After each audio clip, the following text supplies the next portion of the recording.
Պարատ չեք գնացել, պաստորին դուք ստեիք։ Բարև ձեզ, չեմ բարև ձեզ։ Մեր բուկլետներից ձեզ տամ։ Մենք վաղուցում ենք այդ բուկլետները։ Շատ լավ։ Գնալու եք ընտրության։ Ամանալու ենք ինչ անենք։ Ես մի հատ հետաքրքիր բան ասեմ, 10 մարդուց 7-ը, ողջույն եղբայր, 10 մարդուց 7-ը ասում է գնալու ընտրության։ Սա նշանակում է բարձր, այսինքն մենք հասել ենք այն մակարդակին քարոշությամբ, որ շատ բարձր մասնակցություն է սպասվում։ Դա շատ լավ է, էլի։ Միացած է ինտերվյուդան։ Պարոն Մարության։ Հա, սկսենք։ Նախ ձեր քարոզարշավը դուք այդպես մեծ քարոզարշավ կարծես թե չեք անում, էլի մարդաշատ եւ այլն։ Դուք ձեր մասով ինչ ակնկալիք ունեք, հետո անցնենք մյուս։ Ես ձեզ ասեմ, մենք ի սկզբանե ասել ենք, որ մենք նոր տեխնոլոգիաներով ենք քարոզարշավ անելու, ոչ ավանդական։ Սա ինչ է նշանակում։ Որ չենք գնալու ինչ-որ տարածքներ, մեր մարդկանց հավաքենք, իրանց հետ հանդիպենք, խոսանք, որովհետեւ մեր նպատակը ո՞րն է։ Մեր մարդիկ մեզ են ընտրում, նկատի ունեմ մեր ընտրողները, մեր համակիները։ Մեզ պետքա չկողմնորոշված մարդկանց ձայները բերել, եւ մեզ պետքա չկողմնորոշված մարդկանց նախ այնպես անել գան ընտրության։ Ես ձեզ ուզում եմ լավ լուր ասեմ, որ օրվա մեջ եթե ես մոտարապես 500 մարդ եմ անձամբ շփվում տարբեր տեղերում, տարբեր վայրերում, ամեն տասնյակից 7-ը ասում է, որ գնալու է ընտրության։ Սա շատ ուժեղ ցուցանիշ է։ Ես չգիտեմ, հիմա այդ մարդը ասել է, գնացել է բանա։ Նիկոլ Փաշինյանի հետ թիմակից եւ հետո իր հետ աշխատել եք, չեք պաշտպանել։ Այդ հարցին 1000 անգամ պատասխանել ենք։ Հիմա ոնց որ գնաք բնակչության 83%-ին ասեք դուք չեք պաշտպանել, որ ընտրել եք բան։ Ժորժ ջան, այդ հեղափոխությունը որ եղել է, դա ճիշտ է եղել։ Երբ որ դուք ժողովրդին մեղադրում եք, որ ինքը հեղափոխություն է, ժողովուրդը գնում է նորից պաշտպանում է իր հարացը։ Պետք է ժողովրդին այլ բան ասել, որ դա այդ դրվագը ճիշտ էր, եւ ես կարծում եմ որ ճիշտ էր։ Երկրորդ դրվագը կառավարելու արդեն դրվագը ձախողվել է։ Հիմա կառավարելու դրվագը ձախողվել է, շատ լավ։ 8 տարի է իշխանության են եւ գնում են երրորդ ժամկետ։ Այս սահմանադրությունը թույլ է տալիս այդ երրորդ ժամկետ գնալու։ Այս սահմանադրությունը թույլ է տալի նաեւ Սերժ Սարգսյանին գնալ երրորդ ժամկետ։ Եվ կար սկզբունք, բոլորի սկզբունքներ, այդ թվում Փաշինյանի մեր հետ էլ, որ չպետք է որևէ մեկը երրորդ ժամկետ ղեկավարի այս երկիրը։ Հիմա ինքը խախտում է այն սկզբունքը, որի հիման վրա եղել է հեղափոխությունը։ Հիմա լինելու է հեղափոխություն։ Ընտրություններով շանս կա անելու այդ հեղափոխությունը։ Հա դրա համար ես ասում որ ամեն 10 մարդուց եթե 7-ը ինձ ասում որ գնալու ընտրության, սա լավ լուր է ժողովուրդ։ Մենք այս ձևի ընտրական մասնակցության արձագանք չենք ունեցել։ Այդ пассивությունը, այդ անտարբեր են որ արա լավ են չի սա պետք բան, դա ես չեմ տեսնում։ Մի քիչ երիտասարդների մեջ կա այդ։ Հնարավոր է խթանի Ռուսաստանի այս սանկցիաները, որ կիրառվեցին ու մարդիկ իրենց դժգոհությունը նաև արտահայտեն Փաշինյանի վարած այս ապիկար իշխանության դեմ ու գնան ընտրության։ Ես ձեզ այդ իմաստով վառ լուր ունեմ։ Եթե Ռուսաստանը հիմա սանկցիաներ կիրառի, որը որ մենք տեսնում ենք կիրառվում են, դա հակառակ ռեակցիան է ունենալու։ Ես կարծում եմ, որ հայ ժողովուրդը չպետք է պատժվի Նիկոլ Փաշինյանի պատճառով եւ մեր ժողովուրդը պետք է ունենա էժան գազ, պետք է ունենա այն շուկաները, որից որ մենք օգտվում ենք, նկատի ունեմ ԵԱՏՄ շուկաները եւ դա չպետք է նույնացվի Նիկոլ Փաշինյանի հետ։ Ես չեմ կարծում թե հիմա որ հիմա Լարսից Բեռներ են հետ գալիս, չգիտեմ գազի թանկացման մասին խոսակցություն է գնում, սա որևէ լավ տեղ է տանում։ Դա կարող է ունենալ հակառակ ռեակցիա։ Թե որևէ մեկը լսում է մեզ այդ որոշում կայացնողներից պետք է այդքանը հասկանա։ Էլի մի հավելում անեմ էլի այդ կապված։ Մեր վերլուծությունները ցույց են տալիս, որ այս Ռուսաստանի հետ այս բարդ հարաբերությունները լրիվ հակառակ էֆեկտ են տալու, որ հիմա ասում են մենք վերականգնելու ենք մեր ինքնիշխանությունը փոխվելու ենք ռուսներից, հաշվի առնելով թե ով է Հայաստանի առաջնորդը Նիկոլ Փաշինյանը, որը որևէ պարագայում ի վիճակի չի որևէ գործ ավարտին հասցնել, որևէ պայքար, որևէ պատերազմ, եւ սա հանգեցնում է նրան, որ ի վերջո նա զիջի եւ Հայաստանի կախվածությունը էլ ավելի մեծանա Ռուսաստանից։ Այսինքն նայեք հակառուսականությունը, որ հիմա արվում է, այն ոչ թե մեր ինքնիշխանությունն ավելացնելու, ընդհակառակն է լինելու։ Երեք ինչ հայտարարել Նիկոլ Փաշինյանը։ Եկեք դրան անդրադառնամ քանի առիթ։ Ասում է ես հունիսի 7-ից հետո կգնամ ԵԱՏՄ, մեր գործընկերների աչքերի մեջ կնայեմ ազնիվ ու բոլոր խնդիրները կլուծվեն։ Հիմա ես բան եմ ասում։ Ինչի հաշվին է այդ բոլոր խնդիրները լուծվելու։ Եթե այդ խնդիրները հիմա կա, ինքը գնալու է եւ ընդունելու է նրանց պայմանները։ Զիջելու է։ Հասկանում եք որ գնա զիջի այդ զիջումների մեր երկրում մարդիկ են պետք ովքեր դրա դեմը կանգնեն։ Եվ մենք այն թիմն ենք, որ դրա դեմը կարող են բայց կանեն։ ասում են, Միրա ծաղկող են ինքը վստահ է, որ ինքը տավեր են տրվելու, ես այդ դրա համար եմ ասում։ Կկառուցի։ Կներեք, Ռուսաստանի կողմից էլ չկա գիտակցում, որ այդ արարքները ազդեցություն են ունենում հասարակ ժողովրդի վրա, որովհետև Նիկոլ Փաշինյանին եթե այս ամենը հուզեր, ապա իրավիճակը դեպի սրացման իր հայտարարություններով չէր տանի։ Ժողովուրդ ջան, տեսեք, ես չգիտեմ այդ գիտակցումը կա թե չկա։ Ես ասում եմ, այն տարածված լուրերը, որ հեսա ռուսները կպատժեն, հեսա սանկցիաներ կդնեն, հեսա լարսը կփակեն, հեսա գազը կթանկանա։ ԱԿՆ գրություն էլ են ուղարկել։ Այո, գիտեմ, դրա համար եմ, էներգետիկայի նախարարությունը գրություն ստացել։ Դա միայն վատ թարացնելու է, դա միայն սրելու է իրավիճակը։ Ես կարծում եմ, որ չի կարելի իշխանության վարած քաղաքականության պատճառով պատժել հայ ժողովրդին։ Ձեզ ինչու էին ուզում ազդեցության գործակալ ներկայացնել։ Տեսեք, այդ նյութի աղբյուրը բացահայտվեց, որ ադրբեջանցի էր պատրաստել։ Ադրբեջանում հստակ կա գիտակցում, որ այս խորհրդարանում պետք է ամեն ինչ իրենք անեն, որ լուսավոր Հայաստանը իր թիմով չհայտնվի։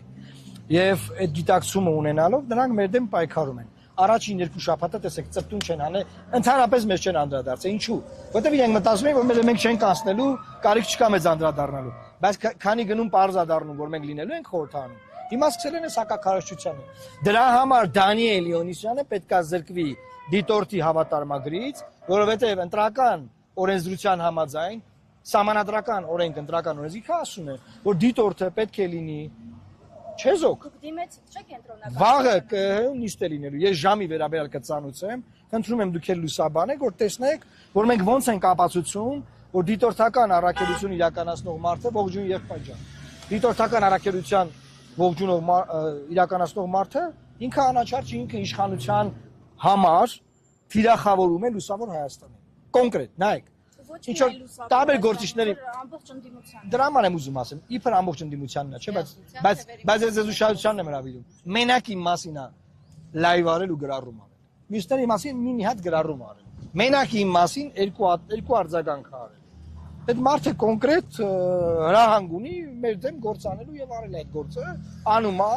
շատ լավ է, շնորհակալ եմ Factor TV-ին, որ բացահայտումն արեց, ցույց տվեց, որ ադրբեջանցիք են անում։ Հիմա այսա կհեմ վաղը կտեսնան իրաց։ Քանի որ սա նաև այսպես կոմպրոմատների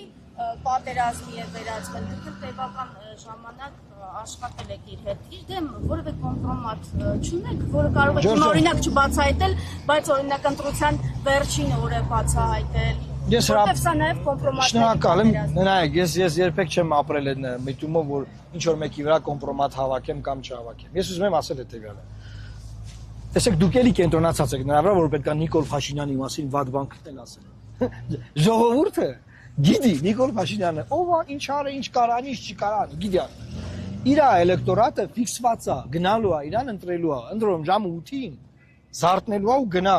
Մինչև ժամը 1-ը 12-ը ընտրածա լինելու։ Պետք է մենք աշխատենք այն էլեկտորատի վրա, որ ուզում հասկանա մենք ինչ ենք առաջարկում։ Մենք սրանից ենք ուզում, թե չէ անդադար ասել որ Նիկոլը վատն է, ով որ ֆիքսել է որ Նիկոլը վատն է, ինքը գիտի որ Նիկոլը վատն է, այդ մարդկանց ինչ եք ուզում։ Ինքը ունի 550,000 մոտարապես զայն,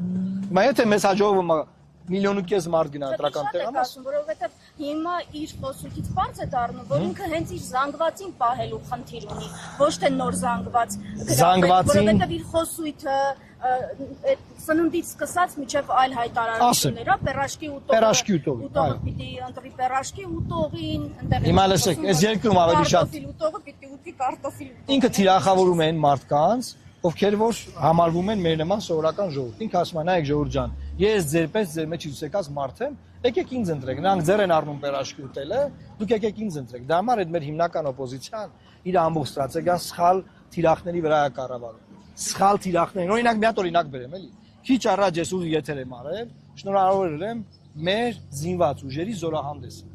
Հասկանում եք, հիմի օպոզիցիան թիրախավորում է զորահանդեսը։ Ժորժ ջան, ես շնորհավորում եմ մեր զորահանդեսը եւ ասում եմ, հունիսի 7-ից հետո մենք պետք է անենք զորավարժություններ։ Ոչ թե զորահանդեսը թիրախավորել, այլ ասել մենք ինչ ենք անելու բացի զորահանդեսը։ Բայց ինչու հենց այս շրջանում զորահանդեսը։ Արդեն արել է։ Նայ, արդեն արել է։ Okay, արդեն արել է։ Այդ զինված ուժերը Նիկոլ Փաշինյանը իր հոր տնից չի բերել։ Մեր զինված ուժերն է։ Մեր բանակի մարտիկներն են զենքերն էլ որ արել է մեր վճարած հարկերից առել։ Կարող է բանա, քաղ պայմանագիրն է այդ բաները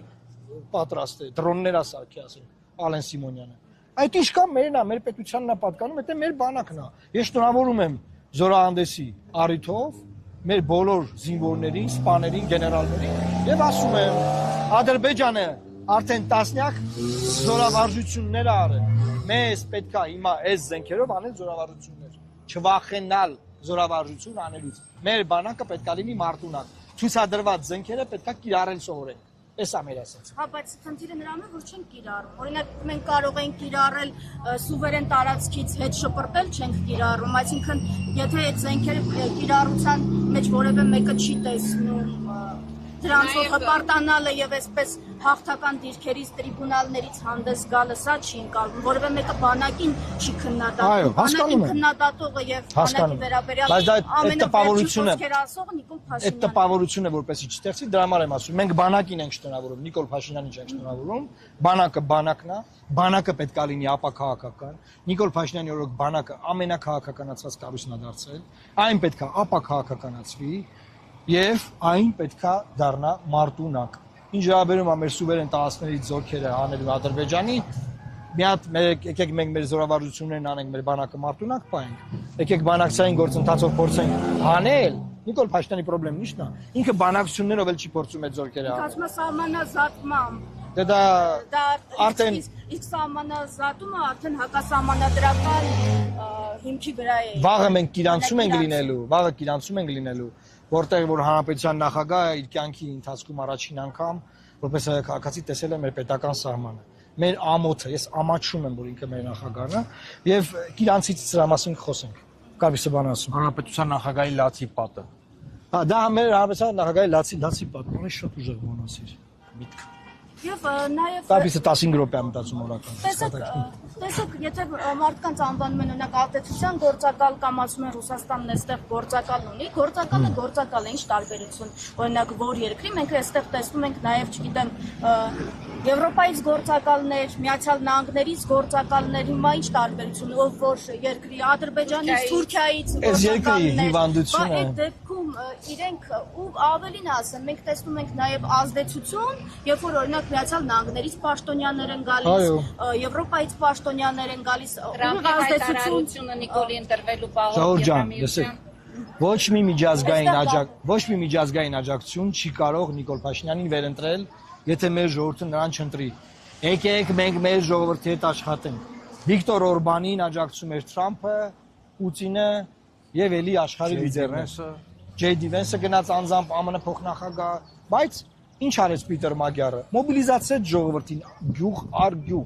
քաղաք առ քաղաք, համախմբեց ամբողջ օպոզիցիային եւ հաղթեց ընտրությունները։ Բայց դուք հավատում եք, որ ընդդիմությունը կհամաձայնի։ Ընդդիմությունն արդեն սխալը թույլ է տվել։ Այս խոշոր երեք ուժերն արդեն մեծ սխալ են արել, որ չեն համաձայնվել մեր հետ ընտրություններից առաջ կազմել մեկ ընտրական ցուցակ։ Ողջույն ախպեր ջան։ Մեկ ընտրական ցուցակ չեն համաձայնվել կազմել եւ արդեն մենք ունենք խնդիրներ։ Բայց եկեք էստոնական օրը չփչացնենք, հույս հայտնենք, որ դեռ շանս կա այս ուղղությամբ աշխատել։ Ես հիշում եմ նախկինում, երբ օրինակ բանակին նվիրված, հաղթանակին նվիրված միջոցառումներ էին լինում, իշխանություն ու ընդդիմություն կապ չուներ, միասին այդ միջոցառումներին մասնակցում էին։ Հիմա ԿՊ-ն այսպես մենակ է, դուք էլ նախընտրել եք գալ օրինակ ապարան, քան լինել այնտեղ, որտեղ հիմա մեծամասամբ տեսեք, նախ հիմա քարոզարշավ է, մենք որոշել ենք հանրապետության օրը լինել ապարան, շնորհավորել ժողովրդին, որ հիմա շփվում ենք այստեղ, եւ գնալ Վանաձոր, Ղարաքիլիսա, այնտեղ էլ շփվել, վաղն էլ լինելու ենք Տավուշի մարզում։ Քարոզարշավ է եւ ես կարծում եմ, որ այս մասով մենք երկու բան մեկ օրվա մեջ պետք է անենք։ Տոնը նշենք, մեր ժողովրդի հետ լինենք, շնորհավորենք մեր ժողովրդին, դասեր քաղենք հանրապետության օրվա առիթով, որովհետեւ այդ օրը լուրջ դաս է եղել մեր ազգի համար, եւ մարդկանց բացատրել, որ առաջինը գնալ ընտրական տեղամաս եւ երկրորդը միանշանակ անպայման ընտրել Լուսավոր Հայաստան։ Եվ մի վերջին հարցը այս 300,000 ադրբեջանցիների գալու հետ կապված հայտարարությունները, նաև իշխանության իրարամերժ հայտարարությունները։ Մեկ ասում են ինչ է եղել, կգան կբնակվեն, մեկ ասում են կգան զբոսաշրջության նպատակով եւ այլն։ Այնուամենայնիվ մենք տեսնում ենք բայց մենք տեսնում ենք նաև, որ Ադրբեջանում կոնկրետ եւ նաև Թուրքիայում այդ ուղղությամբ քայլեր են ձեռնարկվում։ Հետո մի կողմից էլ վտանգ կա, որ եթե այստեղ այդ հարցը շատ է շոշափվում, կարող է խոսույթը լեգիտիմացվել։ Երբ որ դու ժողովրդին ասում ես 300,000 ադրբեջանցի գալիս է, ժողովրդի մոտ հակառակցիա առաջանում չհավատալու դրան։ Ինչի, որովհետև մի հատ պատյացեք 300,000 ադրբեջանցի ավտոբուսներին անստում որ գա։ Հարցը այդպես չի պետք թիրախավորել։